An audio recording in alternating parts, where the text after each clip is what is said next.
morning to everyone. Thank you for being here, and thanks for our special guests. The topic of this roundtable is the future of the gig economy in Greece. So I will start with a quick introduction of our guests. We have Nikos Milapidis, it's Secretary General for Labour Ministry of and Social Society. We wait for Mr. Christidis. Sandra Parthie, President of the Employed Group of the European Economic and Social Committee, Belgium. Samuel Arinkari, Vice President and Head of the International Public Policy for Volt. Rodal Werner, Senior Director, Head of Government Affairs and Policy at Uber. Ms. Mexi, Senior Policy Advisor and Research Lead, Geneva Graduate Institute, Switzerland. Vasilis Monastiriotis, Professor of Political Economy, Eleftherios Venizelos Chair of Contemporary Greek Studies, London School of Economics. Konstantinos Pouliakas, Expert on AI, Skill and Labour Markets, European Centre for the Development of Vocational Training. Ioannis Kandalis, Associate Professor, Law School of National and Kapodistrian University of Athens. Efi Kinini, Associate Professor, Law School, University of Athens. And Theodosios Skerletis, President of Association of Self-Employed Delivery Drivers in Thessaloniki. Okay, let me catch a breath, my breath, here are too many. So I will make a short introduction. We are in a countdown, and I say we're in a countdown because at the end of this year, all the member states have to pass from the national parliaments the Platform Work Directive. So from 1st January of 2027, have to be a bill, law for the 27 member states. This law aims in two basic pillars: to strengthen the protection for platform workers, while at the same time ensuring that the sector can be developed and grow in a sustainable way. A key element of this directive is the introduction of the perception of employment, which interacts differently with national frameworks, including the Greek model, which is under law from 2021. This roundtable is about these two legislations and how they supplement each other, how they interact with each other, and how Greece can design an approach that both preserves what already works well and what can do better. After the first round of questions, then we have a discussion where you participate, all of you, bringing in perspectives from policymakers, from industry and academia to explore how Greece can shape a model that is both sustainable and reflects of how platform work functions in practice. Okay? So, Mr. Pilapidis, do you want to speak in Greek or? I will try in English, okay? Okay, nice. Okay. Inevitable, I start with you. In Greece, we have the law from 2021 with then the current Vice President of the Greek government, Kostis Hatzidakis. Am I right? Okay. Correct. And it's often highlighted in European discussions. In your view, what are its key strengths and what are the main areas for improvement as Greece moves to implement the directive? And another question is, how can the integration can be designed in to both uphold the core advantage of the current model and effectively address those areas? Okay. Good morning, everyone. Let me start by thanking the Delphi Economic Forum for the invitation and for consistently creating a space for meaningful dialogue on critical policy issues. It's a real pleasure to be among such distinguished professionals around the world. From ride-hailing and delivery apps to freelance marketplaces, digital labor platforms have transformed how millions of people earn a living.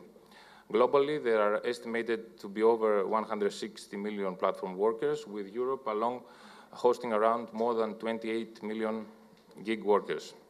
In the last 5 years, the net number of active platforms in Europe has increased by over 40%, and the worldwide growth is even faster. The OECD has found that almost 80% of companies in Europe now use algorithmic management. As AI systems continue to play an even increasing role in workers' lives, regulations need to keep pace. The rapid expansion brings tremendous opportunity and challenges for labor protection, legal clarity, and fair competition. The Greek law, Law 4808, is often highlighted in European discussions precisely because it was an early attempt to bring structure to platform work at a time when many countries were still treating it as a gray zone. If I had to highlight what Greece got right, I would say that it was threefold. First, the law brought structure to a gray area by introducing criteria that establish a presumption of self-employed in platform work. Greece reduced uncertainty and litigation while still allowing workers to challenge their status in court.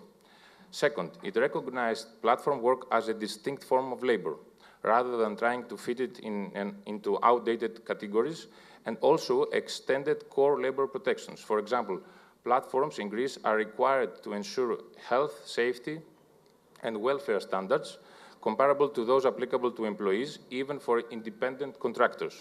This is a pragmatic innovation. It improves working conditions without forcing a binary reclassification of all platform workers. Third, it struck a balance, introducing protections while preserving flexibility, which is essential, of course, for both livelihoods and viable business models. Last but not least, the framework explicitly enables collective representation and bargaining rights for platform workers. Today, a delegation of such self-employed workers are here, including the right to organize and participate even in strikes.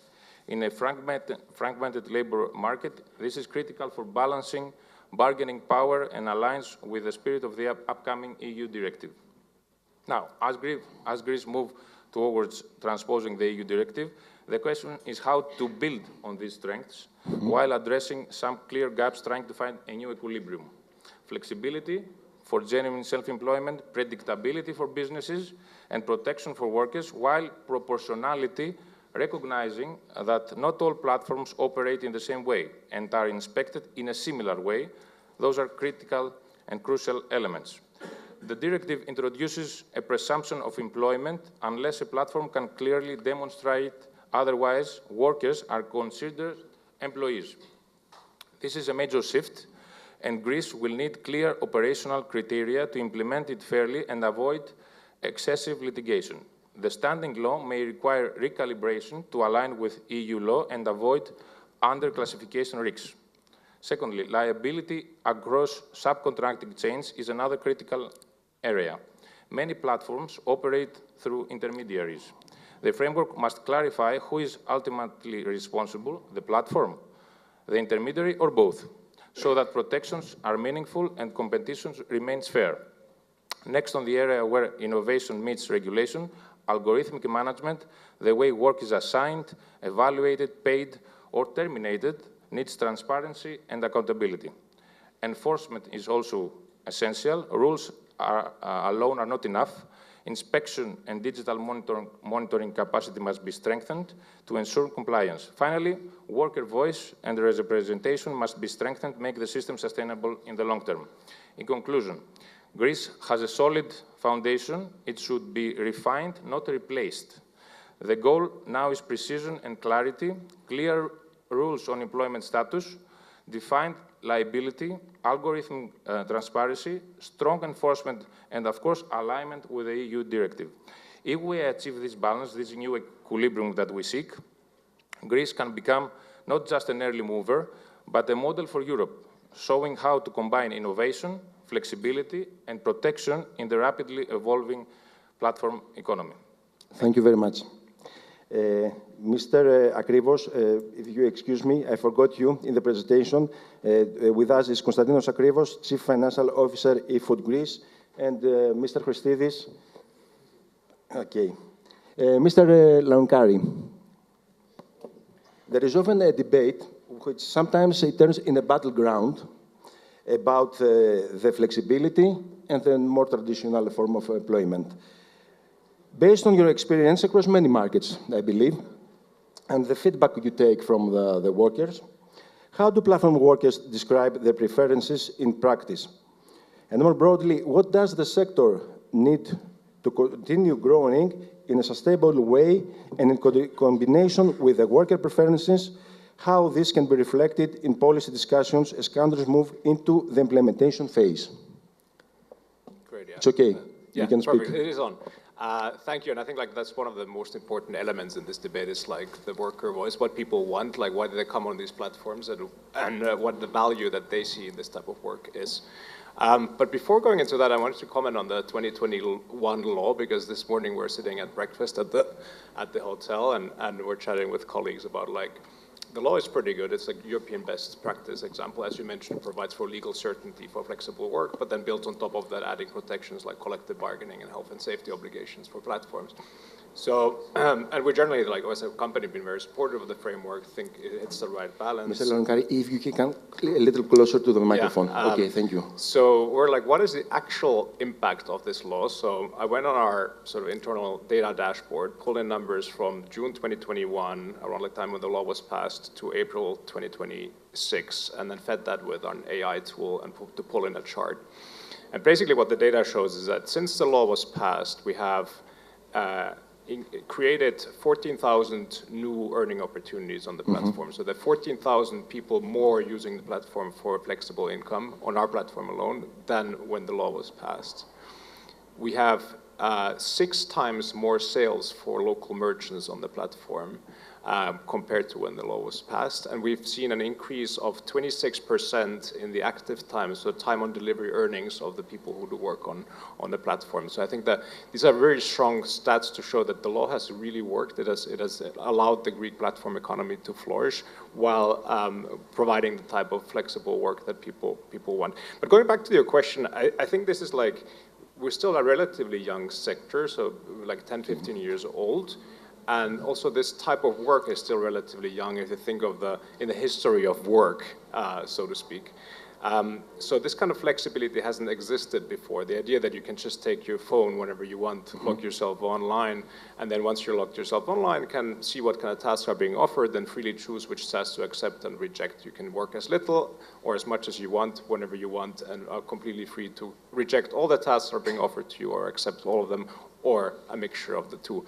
So that is like fundamentally like a new, unprecedentedly flexible way of working that hasn't existed for so long. So it's like natural that there's like societal debates on how does this fit into the labor markets around the world.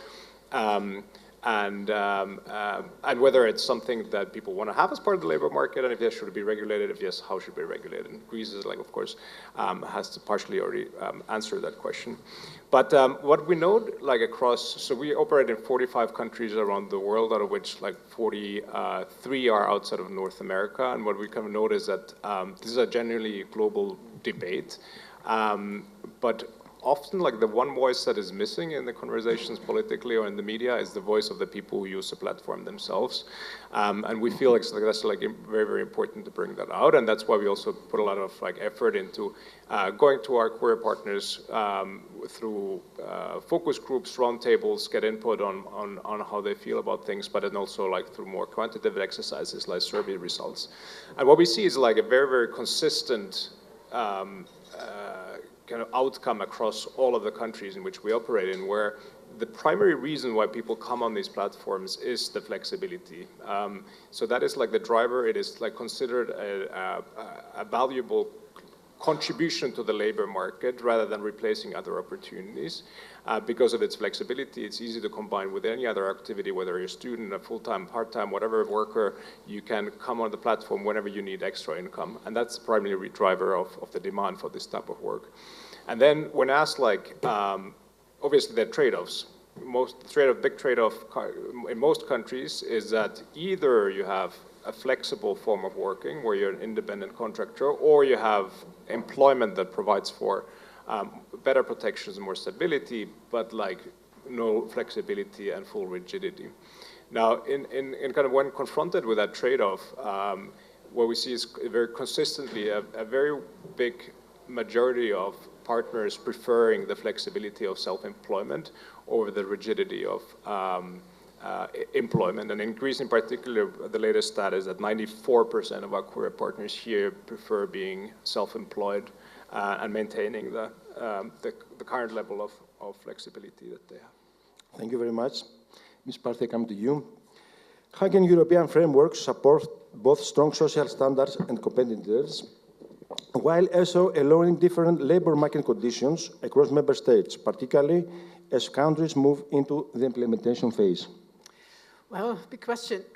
So obviously, maybe to put it into context, the gig economy did not emerge because companies imposed it somehow, but also because workers, entrepreneurs, consumers demanded greater flexibility. And it was already said, the difficulty is a bit the distinction between what is self-employment and what is then a gig economy, gig work. It is a complex one and needs a flexible answer. So that also means to come up with a one-size-fits-all from the European level is not going to work. There is a number of... You think so? Sorry to interrupt you. Yes. Okay. So there is ideas to harmonize and to make definitions that apply to all member states. But as we know, social security systems, definition of the labor markets is a very national competence. And I think from our perspective, this should also remain the central point. There is a lot of legal work already in place, and it needs to be respected when at the European level this issue is discussed. So Greece has already been doing quite something there, has been building on your national body of law. And I think this is also the way that other member states will go and should go. To impose something from the European level onto an area that is very different from one country to the other, labor law, in the context of a sort of work definition between self-employed and gig work, that is also a complex one. And maybe to put it into perspective, 28 million people are in the gig sector at the moment, out of which maybe 5 million might be at risk of being somehow misclassified in that. So it's not an enormous amount of people. Yes, their situation needs to be addressed. Obviously, they need to have protection in the way they work. However, it's not something that merits changing 27 national labor laws from a top-down perspective, pretending that nothing has been in place before that protects workers, that defines the situation. So I think this is maybe something that one needs to keep in mind. What are we talking about? How many people are we talking about? And use, first of all, what is already in place. The European level can help in terms of providing potentially best practice examples, maybe also bad practice examples, but it should not be the case that from the European level something is pushed through on the national ones, because on the national level you have the dialogues with the social partners. They are but much better placed to provide input on the national level. So you think at this level we need some more improvements in this directive? I think the directive, if it was down to us as the employers group in the European Economic and Social Committee, the focus of this directive should very much be take into consideration what happens at the national level and clarify the existing national rules and definitions concerning the status. And then you can also see how this can be potentially harmonized across the EU, but you need to start from the national level. Thank you very much. Mr. Werner, from your experience across multiple markets, what are the key elements that can make regulatory frameworks related to the platform economy effective and workable in practice? Yeah, thank you very much for the question. And first of all, I'm very happy to be back in Delphi. First time when I was in Delphi, I was a young boy, and when I asked myself about my future, stepping through the historic sites, I could not imagine in which world we live now. And I think it's maybe also, we all don't know how much the technological change might change all the necessities for good lawmaking, good regulation, good governance also by companies going further. We had just another panel where a colleague of mine was speaking about autonomous vehicles. We have AI. And so first of all, definitely we welcome what Greece did so far already, because when we talk about the implementation of the PWD across Europe, we know there's many EU member states that start defining now the rules. Greece did this much before, and it led to, as my colleague also said, already a great momentum. It will also lead to even more momentum, so we will also launch Uber Eats business in addition to our mobility business this year in Greece. And coming directly to your question, we need clarity and legal certainty. And I think we have it at the moment, so I think it's, especially in Greece, something very precious that we should protect when PWD is going to be implemented. And we have seen in other EU member states that these rules were not clear enough, and then a lot of uncertainty happened, and that's bad for all sides, and costs a lot of pain, efforts, and doesn't help creating optimal market conditions. And we see it also in another area where at the EU level, rules were defined on algorithms and the AI Act, and we are a bit concerned to see too many different definitions of the same thing when we talk about GDPR regulating AI, PWD regulating AI, even more acts like PWD, GDPR, and the AI Act. So we really need to be careful on this, because if also all the inspiration and the momentum we heard yesterday evening in the speeches that we want to unlock for Greece, for Europe, we want to realize all the upside potential of the new technologies. We really also need to build a Europe where these kind of new technologies can work for the best outcomes also. And I'm sometimes a bit afraid, coming from Germany, that in Germany we tend to sometimes regulate things super carefully, clearly, and unfortunately sometimes a little bit too bureaucratic.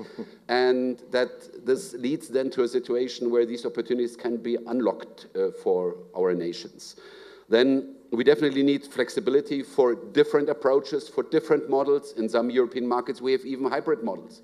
And we believe in the future also of autonomous mobility. We might see for many, many years, in order to serve best, a hybrid model of autonomous vehicles and driver-driven vehicles. And maybe in some markets with people who are self-employed and other people who work with fleets. So we really need flexibility. And we need also proportionality, so that rules, and we share all the goal also of the PWD to increase protection for those doing the services, if employed or self-employed, but that the goodwill of implementing these rules will not counter the results. For example, we have seen in some markets where even handing out protective gear could lead to reclassification, so something good would in the end lead to an unintended result of this. And so this needs to be super carefully balanced. That's already, I think, the bottom line.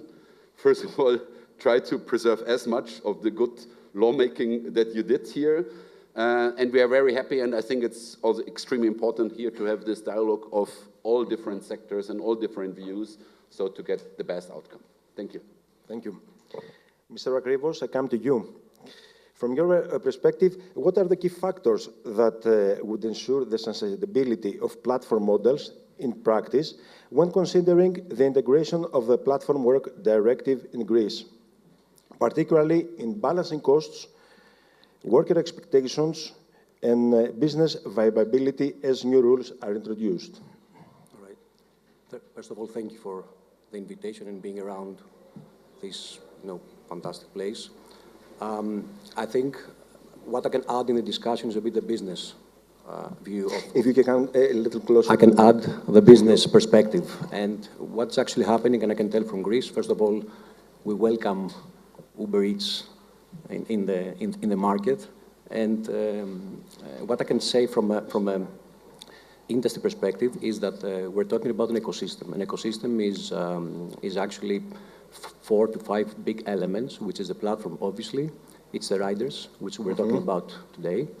It's the vendors, the restaurants or the shops. And obviously, it's the users that are doing everyday transactions in the platform. I would also add the state, that the state needs to be part of this equation for all the things to work. So just to give a bit of, let's say, the size or the complexity of the industry is that standalone for Greece, we're talking about more than 25,000 vendors, companies, which employ and collaborate with other companies. We're talking for more than 20,000 riders currently working on the business, and we're talking for more than 1.5 million active users, which are doing daily transactions. And this is a present. When we're discussing about the law, I think we should always try to think of how the future will be, how we envision things, and not what's happening right now. And what's happening in the market... Not look at it in the short term, in the long term. I mean, short term, medium term, and long term. It's more like on the how the platform ecosystem affects the economy and society as a whole.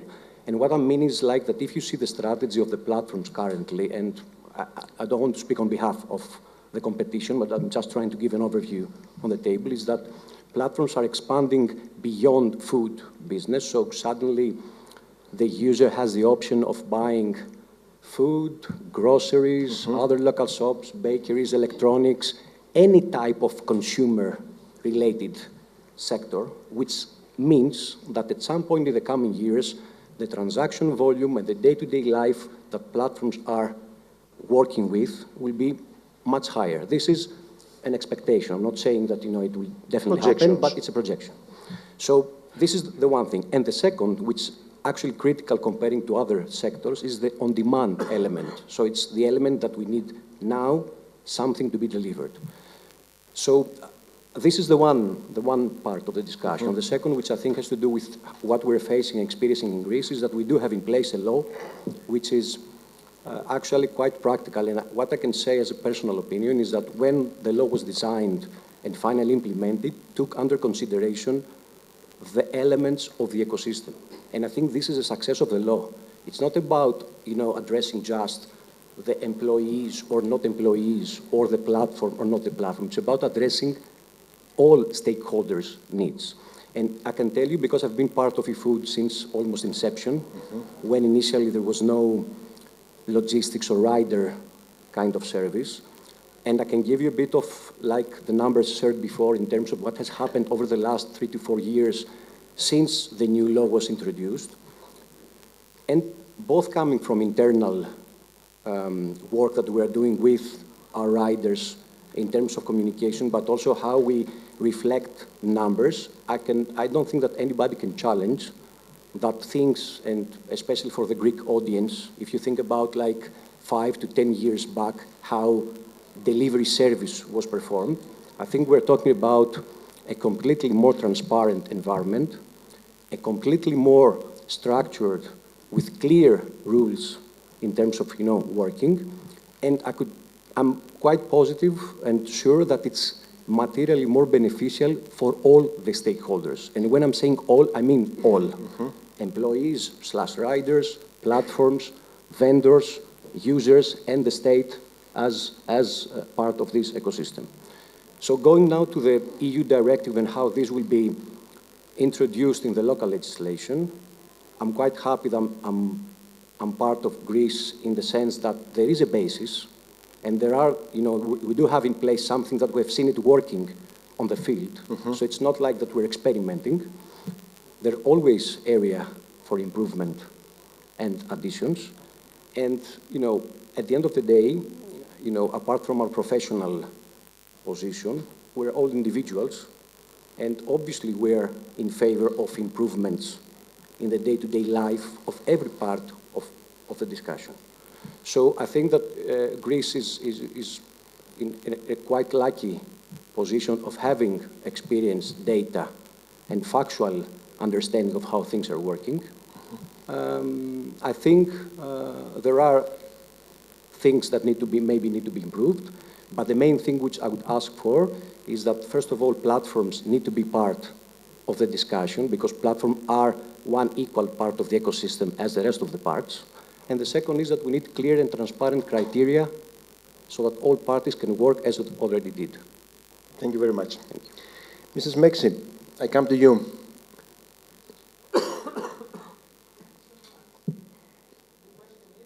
No.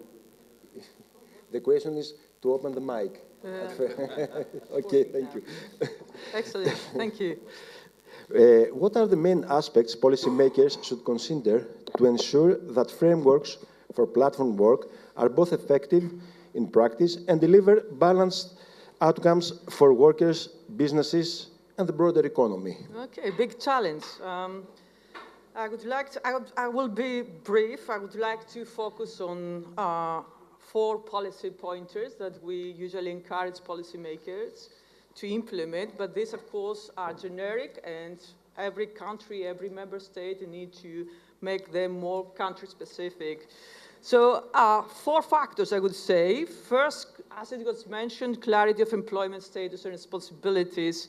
Frameworks have to make clear who is responsible for what, and then a lot of the practical problems in platform work begin when the legal status of workers is unclear, or when responsibility, risk, and control are distributed in ways that create uncertainty for all sides. That's not a good thing. So policymakers need rules that are clear enough to reduce ambiguity, but that also at the same time ensure that flexibility captures the full diversity of platform models, because we are talking about, we have world, we have e-food. This is a particular type of platform work, physical, on-demand type of work, but we also have crowd work, which is a different thing. And second, another policy pointer I would like to stress is that it's very important that we establish fairness as a risk-sharing strategy. I would say that the balanced framework should not assume that flexibility for firms should be equated with insecurity for workers. So effective rules, and this is also something very much established within the EU directives, should help ensure predictability, fair pay, access to social protection, health and safety safeguards, and due processes, meaning fair procedures, especially when algorithmic decisions are affecting workers. And third, I would point to the importance of social dialogue and the possibility.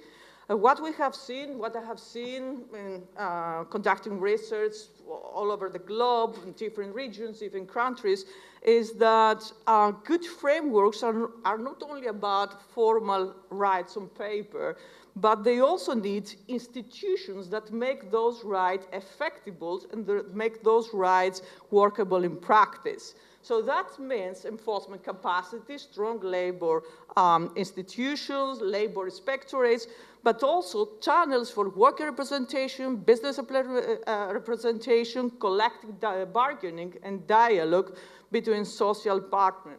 And I would say that social dialogue is a perfect tool. Why is it a perfect tool? Because it is a form of co-regulation, enabling workers and platforms to co-design the rules governing platform work, while at the same time ensuring that the regulatory frameworks can evolve in response to real operational challenges rather than remain static.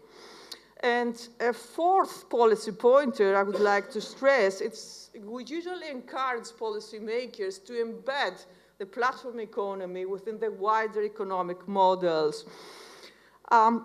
Platform economy, platform work should not be treated only as a labor market issue, but there should be a wider vision about what kind of digital economy we want to build. Does the vision we have support fair competition, both among platforms, but also between platforms and more traditional brick-and-mortar businesses? Does it help innovation? Does it prevent a race to the bottom? And especially, does it strengthen local communities? It's a very important aspect that has not been discussed quite a lot, is how we can better integrate SMEs into digital value chains. So, and I would close with that, effective policy should balance worker protection along with business viability, but also with wider national economic resilience goals. Thank you. Thank you. Mr. Monasiriotis, I come to you. How do platforms affect local economic structures and labor markets in practice, particularly in countries like Greece? And where do you see the main opportunities for local economies? Right, thank you very much. So I will asked to talk about the local economic dimension, but I want to start also with an anecdote. Many, many years ago, around the time when the previous speaker was visiting Delphi, I was working as a delivery guy back in the late 80s, early 90s. And I was on a monthly contract. And then my employer decided that we were not productive enough, I don't know, so they turned us into gig. So we were doing flower delivery, we were picking up flowers from flower shops and delivering for George's and other people who are having their name days in Greece. Productivity increased a lot, income increased a lot, insecurity increased a lot, dead periods were there and you wouldn't have any income. And why I'm saying that? I'm saying that to say that the gig economy has existed, at least in this country, since forever, as they say, combined very much with the very pervasive informality, kind of family business / informality that exists and still exists in the country. So really what we have is a new form, the digitalization, if you want, but also the more kind of commodification of it with big platform companies, kind of redefining how the market works. But we had fashion industry, and we had the informal economy. You had kind of the people who would just go to an employer and say, do you have any work for me today? This type of work has existed, not only in this country, but definitely in this country as well. So the thing that I would like to relate now to the question of the local economy is that how does this play out in different types of locations, in different areas? Think about, the center of Athens, for example, where demand users may be plentiful, high density. There's opportunities to develop this service of fast delivery, on-demand delivery versus a remote village. I don't know, a place outside Arachova. How many courier services can you sustain? Who will go there? And that creates also, as we had just before, it has kind of spillover implications, if you want, about the SME dynamism. Who can develop, what can they develop in different locations? So, of course, that is not to say that, just because a particular business model is better suited to high-density areas than to rural, remote areas, we shouldn't have it. We should find other models to support the rural areas or the low-density areas. But we have to understand that this is a particular model affecting particular sectors, no matter how much expansion there is, and particular locations. And then one has to think, if there is a regulation that happens and, tighter inspections, a more clear definition of what is a gig work platform or not platform, what would be the implications for other communities, the less urban, less high density parts of the country where the same law will be implemented, but on a very different technological platform, if you want, a very different technological conditions. There's no answers, of course, and of course you need, especially from the policy-making side, you need any growth is good growth, you need growth. But in reality, as we know, not any growth is good growth. And that I want to connect to the other point. If we're talking about sort of a shift towards piecework, gig-based work, which enables, it resolves incentive problems, it resolves, as you have it in labor economics, monitoring problems that you don't know how well the worker performs. Then moving to this kind of high incentives type of work is important. But if we're talking about simply a shifting and externalization of costs, then, I, as an employer, don't take the risk that if on Monday there's no consumer demand, I will still have to pay salaries for my personnel. I shift it to my personnel, to the gig workers. So if we're talking only about that, then we have to think twice, because that has not only implications about the earned income of individuals on a particular day, it has also much more long-term implications that may have to do with even the viability of the pension system, how people accumulate pension rights, but also even decisions about sort of forming a family, having kids, because you may value the flexibility very statically at the short run, but then you don't appreciate how security allows you to take long-term decisions, be it taking a mortgage, starting a family, having kids, investing in education. We know, for example, my evidence is not from Greece, but we know that gig workers spend very little time retraining and sort of on lifelong learning, as we say, because partly you're on a kind of day-to-day type of thing. I think we're going to hear perhaps more on this later on. So the ultimate point then is this kind of finding the right balance, as we heard before, between kind of protection and flexibility opportunities for growth. But I think there's two areas, not only the geographical area, but also this kind of wider societal long-term area that one has to be mindful. How does this transition, the gig economy is very small, in quantitative terms, but how this transition into the gig economy, the platform economy, in the future may affect both the balance between urban and rural areas, kind of more developed and less developed areas, and also the balance, kind of the intergenerational, if you want. Okay. So I'll stop there. Okay, thank you very much. And thank you for sharing your personal experience with us. Mr. Pouliakas, okay. What role can platform work play in labor market participation and to flexible income opportunities, particularly for groups that are underrepresented in traditional employment? How can policy best support that role? Okay, thank you very much for the question. And I'm very grateful to the Delphi Economic Forum for the invitation. I can try to bring in the perspective of research, having been involved in the development of 2 surveys focused on online platform work. And I think as a starting point to addressing your question is to basically start by highlighting that when we talk about platform work, we should always bear at the back of our minds the fact that we're talking about a highly heterogeneous sector. Mm-hmm. So heterogeneity.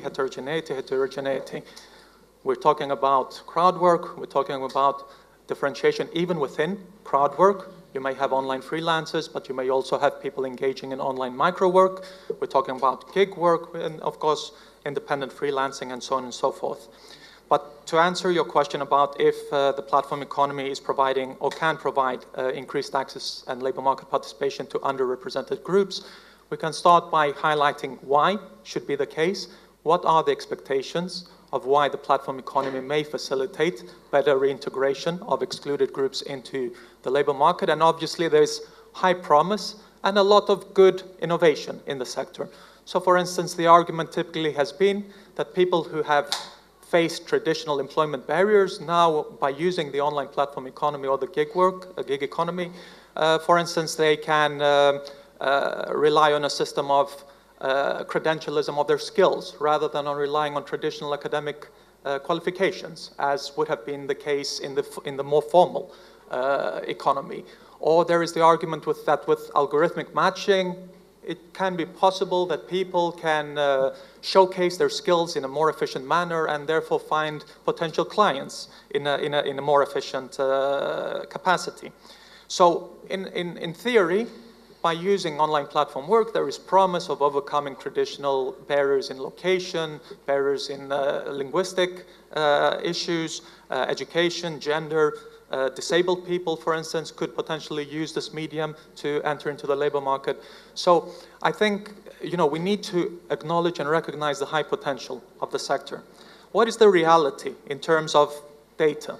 And I sincerely highlight that this is in terms of data. This comes from as well-designed random surveys of workers employed and engaging in online platform work and in gig work.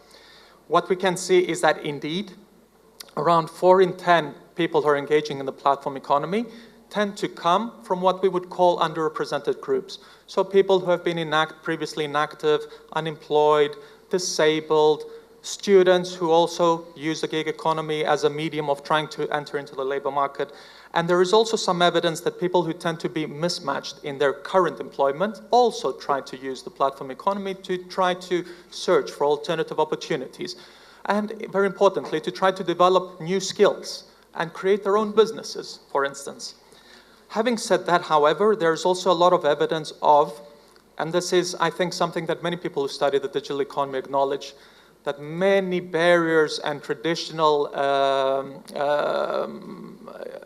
phenomena that you observe in traditional labor markets tend to perpetuate in the digital economy. So, for instance, we do see that the people who are engaging in the platform economy are overall more highly educated. They tend to come from more wealthy family backgrounds. Paradoxically, bear in mind we're talking general about the platform economy, not only the gig economy. We're not only talking about drivers and delivery people. A sample of workers who all of them are working in the platform economy. Paradoxically, other things being equally, those who are engaging in platform economy tend to come from more secure background. Underrepresented groups, in particular the unemployed, overall are less likely to benefit from platform work participation compared to, for instance, people who already have an employment status and they then try their luck to engage in the online platform economy. Despite the argument that people can augment and supplement their income with online platform work, this isn't necessarily the case. For instance, for micro workers, the extent to which they supplement their income by engaging in platform work only accounts for around 10 to 20% of their total annual income. So it's also not the case that people benefit so much by augmenting their income. It's more the case that people engage in the platform economy for other reasons. For instance, because they want to have the autonomy, they want to try to be their own boss, or in many instances, they also are sort of searching for alternative possibilities. And very importantly, people care about their career progression, their skill accumulation, their continued development. And that, in that case, as I mentioned previously, heterogeneity. In some part of the platform economy, we can see that people do develop their skills, they do manage to become better, but there's also a big part of the platform economy which, in a sense, doesn't provide these opportunities. And people, for instance, are engaged in heavily routine work, in work which is very piecemeal. They just carry out particular tasks without a lot of purpose and without continuity. So, in a sense, it doesn't really serve the purpose of providing continued development. So this is, in a sense, the backdrop, with the additional proviso that we now have a system which is completely algorithmically determined. So there's a lot of algorithmic vetting. Platforms have their own systems of managing to promote a particular worker to a given tasks as opposed to other workers. And sometimes there isn't that transparency available into why was one worker selected to be matched to a particular client as opposed to another. So this is a particularly important issue because then it comes down to your question. Do we facilitate the continued involvement of underrepresented groups?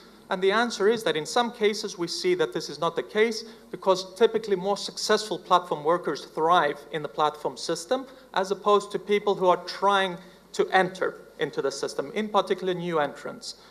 So in conclusion, and in particular in relation to the discussion about the European Platform Directive, I think what we need to take into account is that there's a lot of emphasis on the presumption of self-employment versus people being in employment. But that is one part of the equation. The most important thing I think that needs to be discussed is the issue about whether or not we can secure as policymakers that workers who want to engage into the system, many times, as I said, on their own will and for their own interest, can continue to develop and thrive within the system and can continue to develop their skills. And having said that, I think that given the fact that we're, in a sense, in a situation where we're now being overwhelmed with a lot of legislation, so we have the European Platform Economy, we're now having the AI Act, and a lot of it is overlapping. I think the common thread in all of this discussion that is now taking place is the issue of algorithmic management. And algorithmic management is a trend which is, in a sense, exceeding now the traditional platform economy. It's a trend which is now increasingly affecting even traditional employment. As much as 16 to 7% of traditional employees are now working in workplaces where they're being affected by similar type of algorithmically automated systems that we were focusing on for the platform economy. Because time goes by. So that's my conclusion, that I think we are moving towards a system of focusing more on algorithmic management, but cross-wide, not only focused on the gig economy. Thank you very much. Mr. Christidis, I come to you. Current representatives, including SAD, here today, have highlighted the importance of flexibility under this current framework. At the same time, there are concerns by parts of platform couriers claiming that need to be more in the aspect of protection. What form should a balanced approach take for addressing these concerns while preserving the flexibility that many couriers value? Σας ευχαριστώ πολύ για την ερώτηση. Θέλω να πω πολύ ευχαριστώ για την ευκαιρία την οποία μας δίνει το Οικονομικό Φόρουμ των Δελφών να κάνουμε μία συζήτηση η οποία έχει ουσία, έχει τεχνογνωσία, έχει μία πορεία η οποία πια νομίζω ότι αποκτά ιδιαίτερη έκταση κατά τη διάρκεια αλλά και μετά από το φόρουμ και να πω κιόλας ότι κατά την άποψή μου έχει πολύ μεγάλη σημασία το γεγονός ότι σήμερα μπορούμε να συζητήσουμε γύρω από αυτό το τραπέζι άνθρωποι οι οποίοι προερχόμαστε από πολλούς και διαφορετικούς κλάδους της οικονομικής και της πολιτικής ζωής. Θα έλεγα ότι είμαστε στο τραπέζι εργοδότες και εργαζόμενοι, είμαστε στο τραπέζι άνθρωποι οι οποίοι ανήκουμε στην κυβέρνηση και στην αντιπολίτευση. Υπάρχουν άνθρωποι οι οποίοι είναι ειδικοί και από τους οποίους οι μέχρι τώρα παρατηρήσεις νομίζω ότι μας κάνουν να αντιληφθούμε τη σημασία αυτού του διαλόγου. Τη σημασία του διαλόγου, ο οποίος αντιμετωπίζει τις προκλήσεις, τις νέες μορφές της οικονομίας. Είναι πραγματικότητα η gig economy και νομίζω ότι αποτελεί και έναν απόσπαστο κομμάτι της ευρωπαϊκής οικονομίας και έναν φυσικά από τους πιο βασικούς μοχλούς του τρόπου με τον οποίο θα διαμορφωθεί το μέλλον της εργασίας. Είχα την τύχη πολλές φορές να συναντηθώ με εργαζόμενους, μιας και είναι και ο κλάδος με τον οποίο ασχολούμαι στη Βουλή, και να συζητήσουμε τον τρόπο με τον οποίο αυτή η νέα μορφή της οικονομίας αλλάζει τον τρόπο με τον οποίο λειτουργεί ο χώρος της εργασίας. Είναι μια δομική μεταβολή στον τρόπο με τον οποίο και παράγουμε αξία και οργανώνεται η παραγωγή. Το κρίσιμο ερώτημα πρέπει να το αποσαφηνίσουμε για τον τρόπο με τον οποίο νομίζω ότι καλούμαστε να αντιμετωπίσουμε τις προκλήσεις του αύριο. Πώς διαμορφώνουμε την οικονομία αυτή, η οποία δίνει στο τέλος αξία για όλους. Και θέλω σε αυτό το σημείο να είμαι και εγώ πολύ σαφής, γιατί είναι κάτι το οποίο μας έχει απασχολήσει. Για όλους εμάς, στόχος είναι ένα πλαίσιο που ενισχύει και την καινοτομία και ταυτόχρονα οικοδομεί εμπιστοσύνη στην αγορά. Και σε αυτό το περιβάλλον στο οποίο εμείς αναπτυσσόμαστε και θέλουμε και η Ελλάδα να αναπτύσσεται, οι επενδύσεις αναζητούν κάτι πολύ πολύ συγκεκριμένο. Αναζητούν τη σταθερότητα, την οποία πολλές φορές κουβεντιάζουμε και σε επίπεδο πολιτικής.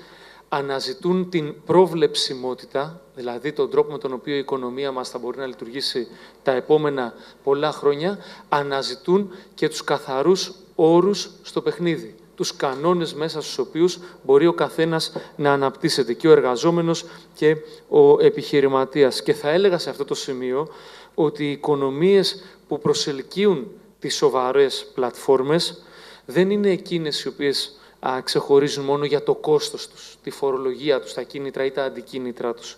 Είναι εκείνες οι οποίες ξεχωρίζουν με μία λέξη κλειδί, κατά την άποψή μου, η οποία λείπει πολύ σήμερα στη δημόσια σφαίρα.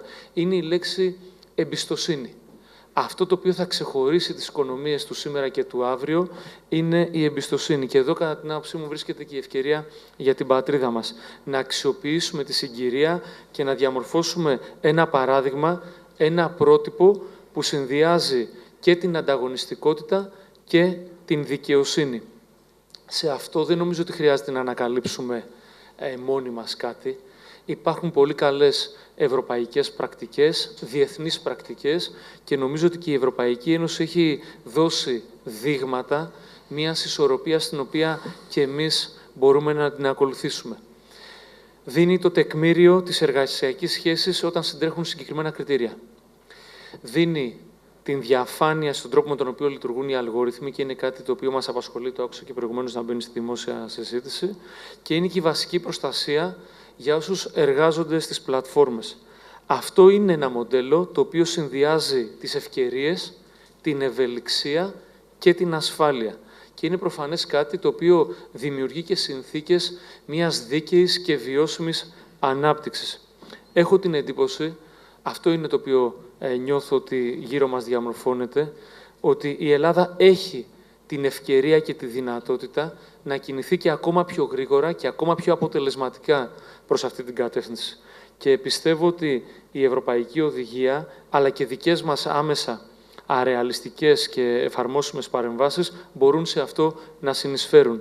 Τι φέρνω λοιπόν ως κομμάτι αυτών των προτάσεων? Υπάρχουν ευρωπαϊκά μοντέλα τα οποία έτσι λειτουργούν, νομοθεσίες κρατών μελών που λειτουργούν. Εγώ θα έλεγα ότι αυτό το οποίο σίγουρα χρειαζόμαστε είναι καθαρούς και διαφανείς κανόνες για τις πλατφόρμες, ώστε να ενισχύεται και η δικιά τους εμπιστοσύνη, αλλά και η εμπιστοσύνη όλων των μερών. Ένα πλαίσιο δίκαιης αμοιβής που διασφαλίζει ένα καλό αξιοπρεπές εισόδημα. Είναι πραγματικότητα ότι πολλοί άνθρωποι βλέπουν το κομμάτι της gig economy ως μια βάση για να προχωρήσουν στη συνέχεια σε δικές τους επιχειρήσεις και να δουν τον τρόπο με τον οποίο μπορούν να προσδιορίσουν. Και φυσικά με την ενίσχυση της συλλογικής εκπροσώπησης, εδώ στο τραπέζι μας συμμετέχουν άνθρωποι οι οποίοι αυτό το έχουν κάνει πράξη με πολύ μεγάλη αποτελεσματικότητα, ώστε οι εργαζόμενοι να έχουν μια ουσιαστική φωνή και να διασφαλίζουν τα δικαιώματά τους. Νομίζω ότι και αυτό είναι κάτι το οποίο όλους μας απασχολεί, η ανθρώπινη διάσταση η οποία μπορεί να προστατεύσει τον εργαζόμενο. Γιατί στο τέλος της ημέρας ο διανομέας, γιατί γι' αυτό με ρωτήσατε, είναι ο πιο ορατός εργαζόμενος της νέας οικονομίας. Τους βλέπουμε παντού γύρω μας. Αυτό είναι αλήθεια. Κάνουν τα πάντα και πρέπει να προστατευτούν, να στηριχθούν με κανόνες και όρους. Αυτού του εργαζόμενου, του διανομέα η καθημερινότητα, είναι αυτό το οποίο θα αποτυπώσει και την επιτυχία ή μια απευκταία αποτυχία ή αδυναμία της μετάβασης συνολικά. Άρα, ειδικά για τους διανομείς που με ρωτήσατε, νομίζω ότι πρέπει να δώσουμε μια πολύ μεγάλη έμφαση. Θεωρώ, στο τέλος της ημέρας, ότι μια ανταγωνιστική οικονομία, όπως είπα και προηγουμένως, έχει ως βασικό στοιχείο την εμπιστοσύνη και αυτοί οι κανόνες είναι κανόνες που και αυτό το κοινοβούλιο, το ελληνικό το οποίο έχουμε, και το Ευρωπαϊκό Κοινοβούλιο στοχεύει να περάσει σε όλη την Ευρώπη, αλλά και το δικό μας κοινοβούλιο μπορεί να κουβεντιάσει. Μπορεί να έχουμε πολύ σημαντικές αντιπαραθέσεις, ουσιαστικές αντιπαραθέσεις για τον τρόπο με τον οποίο βλέπουμε τα πράγματα. Θεωρώ όμως ότι όταν υπάρχουν ευρωπαϊκές κατευθύνσεις, μπορούμε να πιάσουμε αυτό το στίχημα, το οποίο είναι το στίχημα της επόμενης μέρας. Ποιο είναι αυτό δηλαδή? Να συνδυάσουμε την τεχνολογική πρόοδο με την κοινωνική συνοχή, την καινοτομία με την αξιοπρέπεια, την ανάπτυξη με τη δικαιοσύνη. Και πιστεύω ότι αυτή η πολιτική επιλογή, την οποία θέλω να εκφράζω και εγώ στο τραπέζι και στην ευκαιρία την οποία μου δίνει το Φόρουμ των Δελφών, είναι και ένα ανταγωνιστικό πλεονέκτημα που μπορεί να βάλει η Ελλάδα στη συζήτηση και να κατακτήσει την πρόκληση, η οποία φέρνει και επενδύσεις και νέες επιχειρήσεις και ανάπτυξη της οικονομίας και δίκαιη απόδοση αυτής της οικονομίας. Σας ευχαριστώ πολύ. Εγώ σας ευχαριστώ. Mr. Skandaalis, I come to you for a short answer, if it's possible. Yes. Given the discretion member states have in the procedure of integrating the directive, what would a balanced approach look like for Greece in practice, particularly when it comes to the presumptions of employment and the role of algorithmic transparency? Okay. Thank you very much, Mr. Bagalias. I would like also to say that it is my pleasure to participate in Delphi Economic Forum and to have also the opportunity to exchange ideas in this panel. In my view, a balanced transposition of the Platform Work Directive in Greek law should achieve three goals at the same time. First of all, to ensure protection for persons providing services in terms of employment. And we are talking here about in real life, whether they are employees or not. Secondly, to preserve space for autonomous providers of service, of self-employed persons. And thirdly, to keep compliance in terms of algorithmic management. These three goals are fundamental. Starting from the presumption of employment, what I think that we need is a presumption that should be substantive and operational at the same time. How we can do this in practical terms? This means that we should set out, in my opinion, clear indicators of control and direction in the work, which, however, should be adapted to digital economy. And this is a challenge not only for Greece, but also for other member states, of course. Now, regarding the presumption, I think that it should not penalize the self-employed persons. And here I would like to emphasize that the directive provides for both forms of provision of services, both employees and self-employed. This is crucial in order to be clear. What we need, in my opinion, is a clear, safe zone where the service provider is indeed autonomous in terms of his working time, the tasks that he chooses, and takes the entrepreneurial risk, then he should be treated as a self-employed person and not to be artificially pulled into dependent employment. What I think that is important is to capture reality in terms of what actually happens. This is the bottom line of what the directive promotes. And now I'm coming to the third element, which is equally important, which is the algorithmic transparency and human oversight. Here I would like to emphasize that the directive provides protection both for employees and for self-employed. So the transparency applies to everyone. It's same to both. To both categories, irrespective of the contractual type. And this is important to keep this in mind. I think that here the challenge lies at two levels. The first is the substantial, the level of protection. Here we should have clear rules on which information and data will be the platform will have access to, and on which basis, on which criteria the platform will allocate tasks, will determine the price, and also, more especially, it will assess the worker, the provider of services.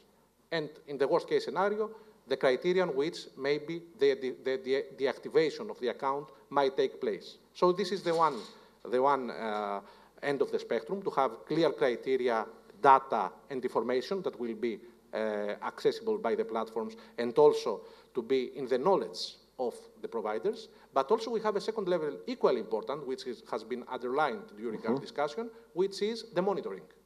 And here we have also a challenge, again, every member state, not only Greece, because, of course, we should offer to the Labour Authority the tools in order to be able to assess all this. And this also requires digitalization, of course. Maybe a department, we will find the way, but we need this because the Labour Authority in the near future will will have to to provide solutions, for example, whether the algorithm produces systematically unfair results. So here we also need a transformation in digital terms of the authority to a certain extent.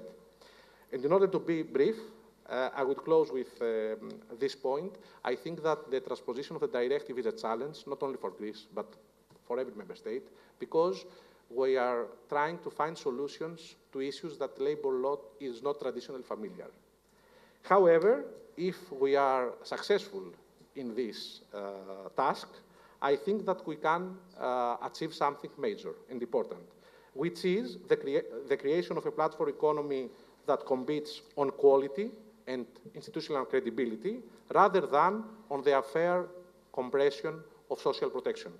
I think that this is both fair, both socially fair and financially smart, because it builds on trusts, stabilizes the relationship, and ultimately makes the ecosystem more sustainable and competitive in both Greece and in Europe. And my really last words is that we should this as a European challenge. This is the key for me. Okay. Because especially in the platforms, we are talking about companies that operate globally. Thank you very much. Thank you for your brief answer. Mr. Kineni, I come to you. Greece has already examples of collective agreements within the platform economy, enabled by the current legal framework. From a legal perspective, how can such agreements be preserved and further developed to strengthen worker protections? And to what extent can they provide a flexible, worker-driven complement to regulatory approaches? Thank you, Mr. Pagellas. You have to... Thank you very much, and thank you also for the excellent coordination of this meeting and the Forum, of course, for the invitation. I'll try to be as short as possible. I will try to appreciate. Very, very short, because I know the time, we don't have time. I will try to approach your question from a competition law perspective, since I'm a professor of competition law. But I think that this is also important for labor law. In competition law, we don't consider employees, genuine employees, as undertakings, and thus the respective collective labor agreements are not caught by competition rules. However, in recent years, self-employed persons, contrary to employees, are considered as undertakings, and the respective collective agreements may also fall into the scope of application of competition rules. However, there is a third category of employees, the so-called pseudo self-employed workers, persons who are not considered as undertakings. And the respective criteria developed in competition law should be taken, pursuant to my view, my personal view, should be taken into consideration also by labor law in order to classify correctly the respective workers. So in competition law, the Commission, following the respective case law of the European Court of Justice, and I'm referring to the so-called FNV Kunsten judgment delivered in 2014, the Commission has issued guidelines on the application of competition law to these collective agreements concerning the working conditions of self-employed persons. And these guidelines are also mentioned in the preamble of the directive that you mentioned earlier. So the Commission considers that if these persons, these self-employed persons, are in a situation comparable to that of employees, or if these self-employed persons face an imbalance in bargaining power vis-à-vis their contracting parties or parties, these self-employed persons are indeed pseudo-self-employed persons and should be protected, should be granted the protection granted to genuine employees. So I think that this criteria and this classification could also be taken into consideration by labor law as regards the protection granted through these collective agreements, which do not afford the same protection as, of course, the classic collective labor agreements. Thank you very much. Thank you very much. Mr. Scarlettis.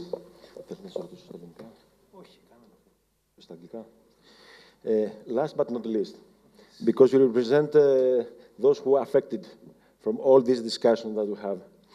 So how can the Greek framework ensure that couriers who prefer flexible work can continue to operate in this way, while also addressing any concerns that may exist and strengthen the protections that matter most to them, particularly in the context of the directive's implementation?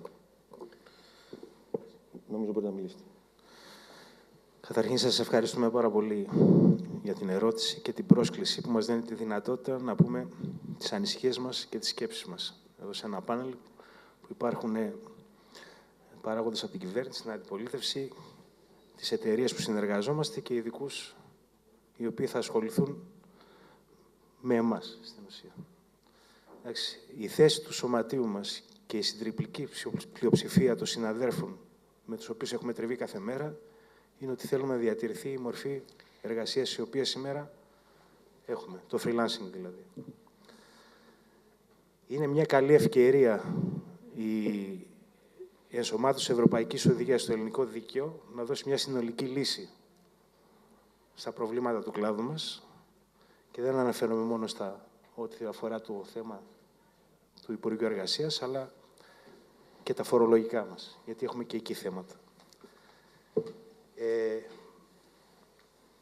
Το freelancing δεν είναι πλέον μια περιστασιακή ευκαιριακή εργασία.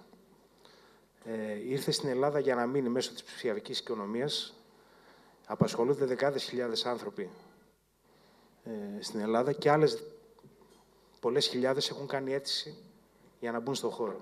Άρα βλέπουμε μια πολύ καλή προοπτική.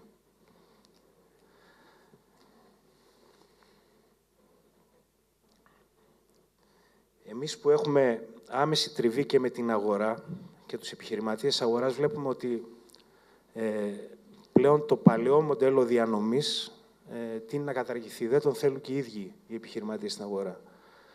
Δηλαδή, ένα μαγαζί, ένας διανομέας δεν θέλουν να υπάρχει, άρα προτιμούν και προκρίνουν το μοντέλο που και εμείς θέλουμε να προκριθεί.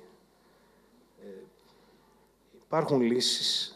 Έχουμε δώσει σχετικά υπομνήματα με τις θέσεις μας στα Υπουργεία, τα εμπλεκόμενα για μας. Η ανάγκη αυτή τη στιγμή για ένα πιο ασφαλές εργασιακό περιβάλλον είναι επιτακτική. Και τι εννοώ με αυτό. Αναφέρθηκε από όλους εδώ τους παρευρισκόμενους ομιλητές η αλγοριθμική διαφάνεια. Για μας είναι κάτι πολύ σοβαρό. Είναι το πώς θα αναλαμβάνουμε ένα έργο ξεκάθαρα, πώς θα αμοιβόμαστε,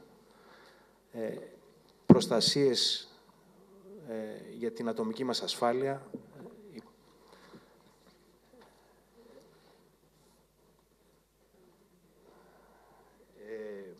Επίσης, αυτό που θα μας έδινε ένα ασφαλές εργασιακό περιβάλλον είναι η συζήτηση πάνω σε μια κλαδική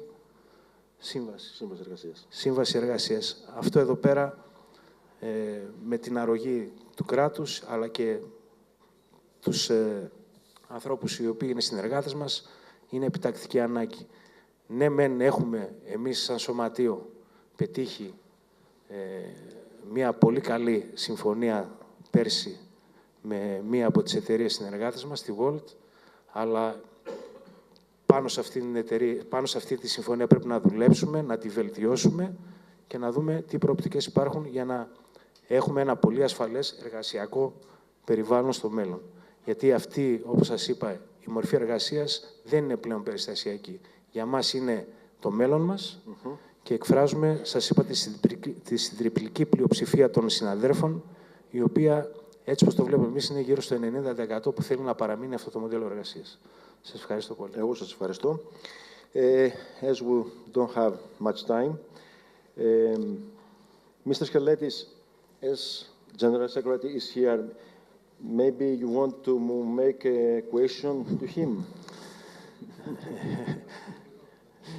Φυσικά και θα ήθελα. Έχουμε μιλήσει πολλές φορές με τον κύριο Λαπίδη. Εγώ θα ήθελα να ρωτήσω με ποιον τρόπο η κυβέρνηση και βάσει του νόμου που θα γίνει θα θωρακίσει το επάγγελμα αυτό που κάνουμε. Give me a moment to make the translation.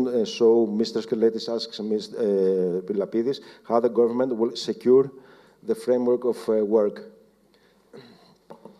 Okay, since we don't have enough time, so you give a short answer. I will answer. I would like to emphasize the importance of social dialogue. 1 month ago, we hosted a hearing in the ministry, and we hosted a delegation of both workers and businesses in order exactly to, let's say, follow the path that Ms. Mexi mentioned, the form of co-regulation and co-designation of the new legislation. So we have a lot of challenges in front of us. The EU directive will be transposed until the end of December this year. So the next few months will be months of co-working and trying to form partnerships in order to have a flexible, sustainable and effective legislation. Thank you very much. So, is somebody, you, Mrs. Parthie? I would like to come in on the point again on differentiation. So we talk about sometimes with everything lumped together. So we talk about workers, self-employed, platform economy, and I think it's really especially when you draft laws about this, it's really important that you differentiate. What are you talking about? Who are you talking about? I think it was mentioned earlier that people want to found families and all that. Yes, clearly they do, but they don't necessarily choose then to be a gig worker when they do, when they want to have the safety, when they want to have the stability. There's other forms of employment as available as of today. It was mentioned that we have a very complex group of people, very heterogeneous in this whole platform, writers, moderators, that have a very different situation from people delivering food or providing transportation services.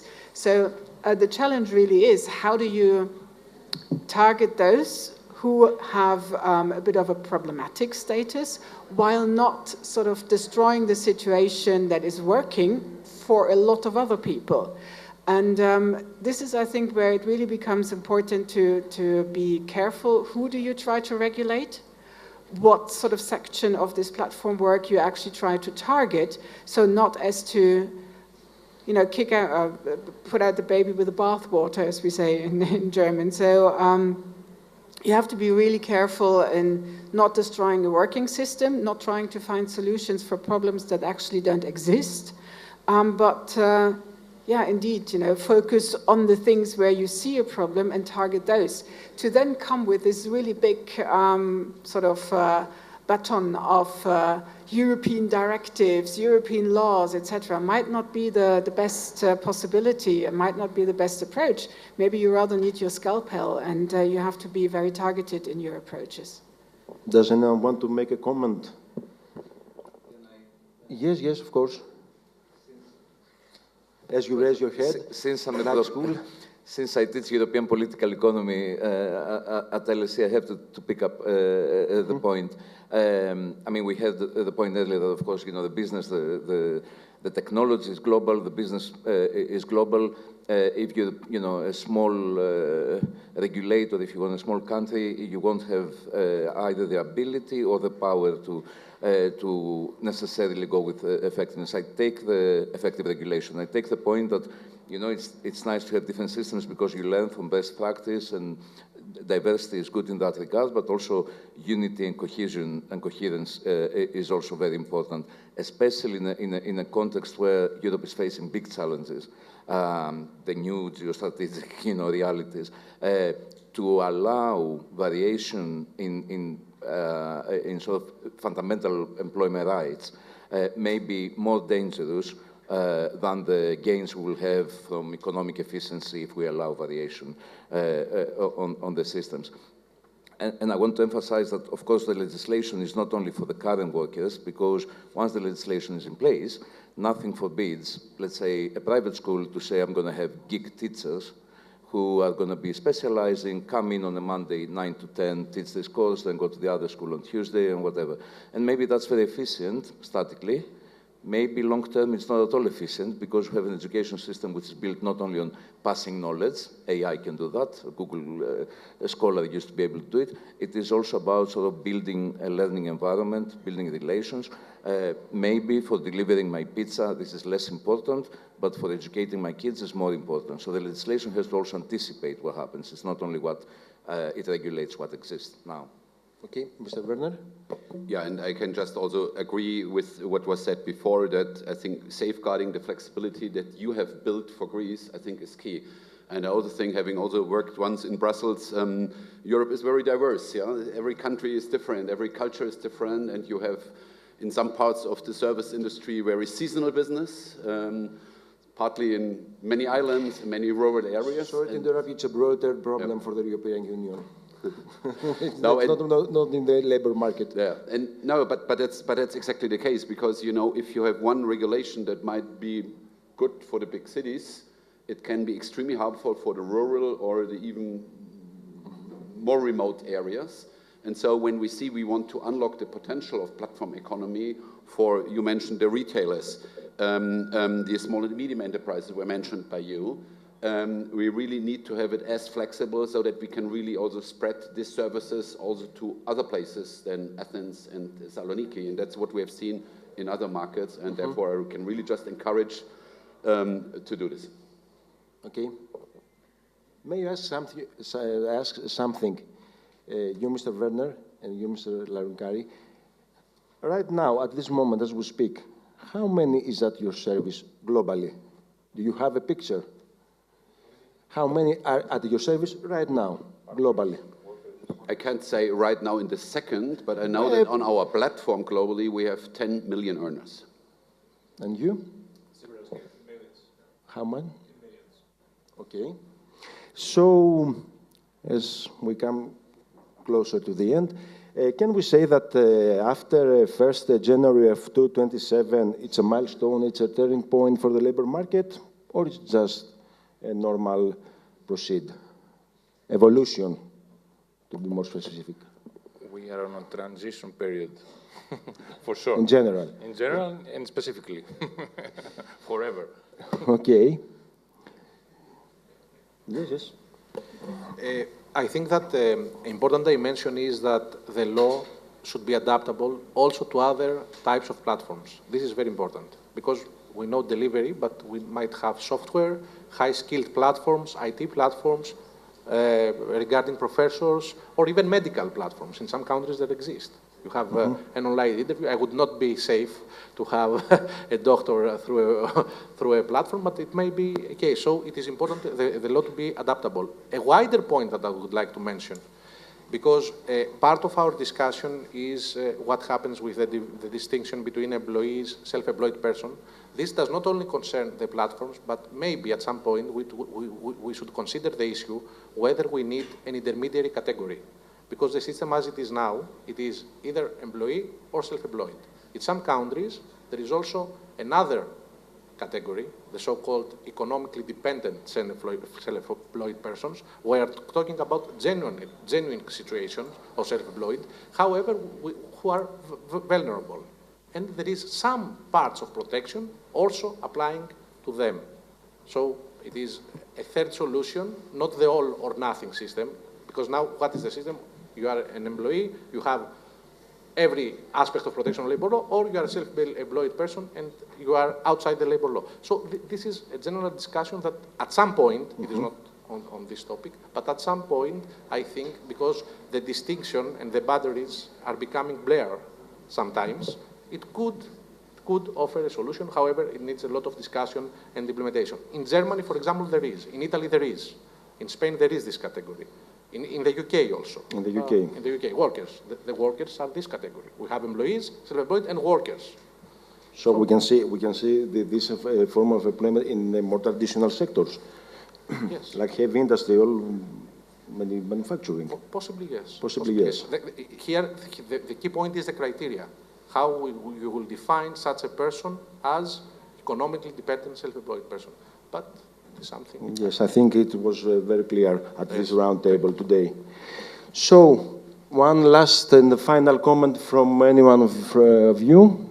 Yes? I just want to add one, I think, element that is really important to keep in mind in this debate, which is the heavy complementary nature of income derived from digital platforms. Of course, digital platforms are slightly different, but at least in our case, it's heavily the case.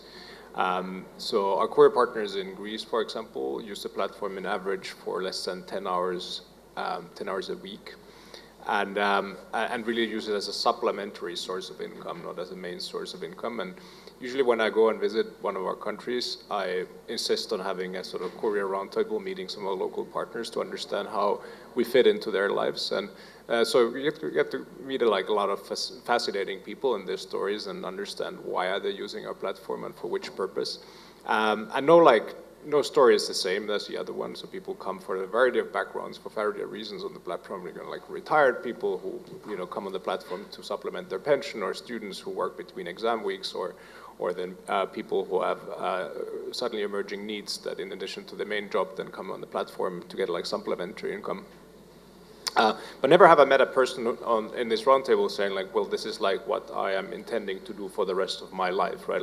Usually there's a point in time in everyone's life that they feel this now is a point of time where this platform and that access to that flexible income can be valuable for me. And that point of time doesn't necessarily last forever. So I think it's just to understand the way that people engage with the platform is very different from traditional employment as well. Thank you very much. And thank you very much for your presence today to this very interesting and productive round table.